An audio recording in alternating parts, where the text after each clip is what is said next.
Hello guys, আসসালামু আলাইকুম। কেমন আছেন সবাই? আশা করি ভালো আছেন। আলহামদুলিল্লাহ আমি ভালো আছি। আজকে আমি খাসি মুরগি কিভাবে প্রেসার কুকার ছাড়া রান্না করবেন সেই রেসিপি নিয়ে আসলাম। অনেকের মনে প্রশ্ন জাগবে, খাসি মুরগিটা কি? এই মুরগি আপনার ৬-৭ কেজি ওজনের হয়, কেটে বিক্রি করে, সেজন্য নাম হলো খাসি মুরগি। তো অনেকে প্রেসার কুকার ছাড়া রান্না করতে পারে না, একদম সিদ্ধ হতে চায় না প্রেসার কুকার ছাড়া। তো কিভাবে সিদ্ধ করে রান্না করবেন সেই রেসিপির সাথে থাকবেন সবাই।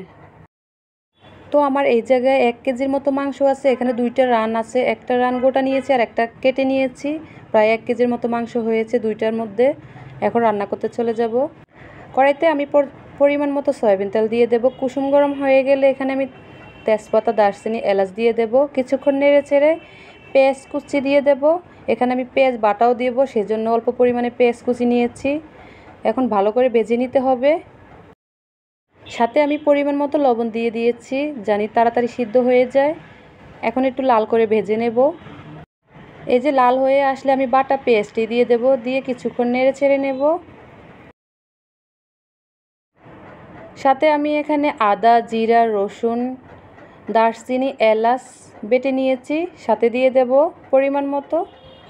দিয়ে ভালো করে কষিয়ে নিতে হবে, জানি কাঁচা গন্ধটা না থাকে মশলার থেকে। আপনারা যে কোনো তরকারিতে যত ভালো করে মশলা কষাবেন তত মজার হয় তরকারি। এই যে ভালো করে কষানো হয়ে গিয়েছে, এখন আমি অল্প পরিমাণে পানি দিয়ে দেব শুকনো উপকরণগুলি দেওয়ার জন্য।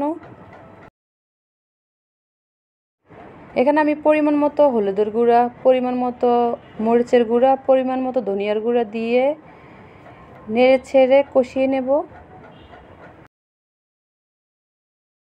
এই মশলাটাও একটু ভালো করে কষাতে হবে, জানি হলুদ মরিচের গন্ধ না থাকে। একদম যখন দেখবেন আপনারা মশলা থেকে তেল উপরে উঠে আসছে, কোনো পানি নেই নিচে, তখন ভাববেন যে ভালো করে কষানো হয়ে গিয়েছে।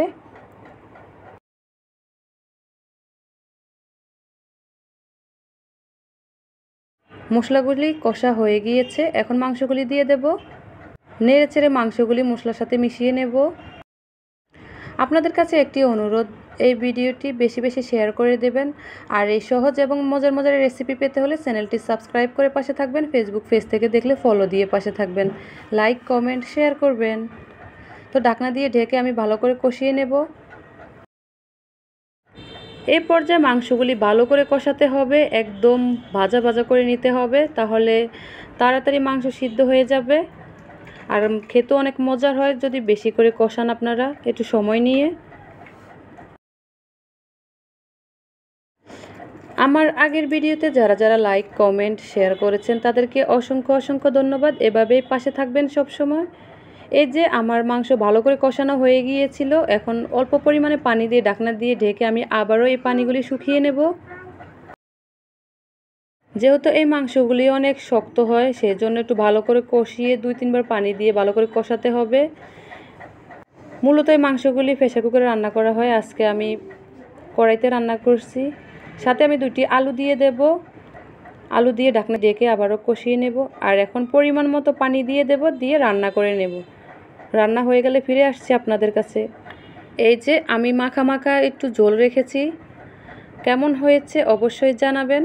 আর রান্নাটা তো অসম্ভব মজার হয়েছে। এইভাবে রান্না করে আপনারা দেখতে পারেন, কেমন লাগবে আপনাদের কাছে অবশ্যই জানাবেন।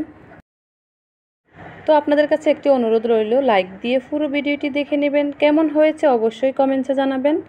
আর এই সহজ এবং মজার মজার রেসিপি পেতে হলে চ্যানেলটি সাবস্ক্রাইব করে পাশে থাকবেন। ফেসবুক পেজ থেকে দেখলে ফলো দিয়ে পাশে থাকবেন, কমেন্ট, শেয়ার করবেন। আজকে এ পর্যন্তই। সবাই ভালো থাকবেন, সুস্থ থাকবেন, আমাদের জন্য বেশি বেশি দোয়া করবেন। আল্লাহ হাফেজ।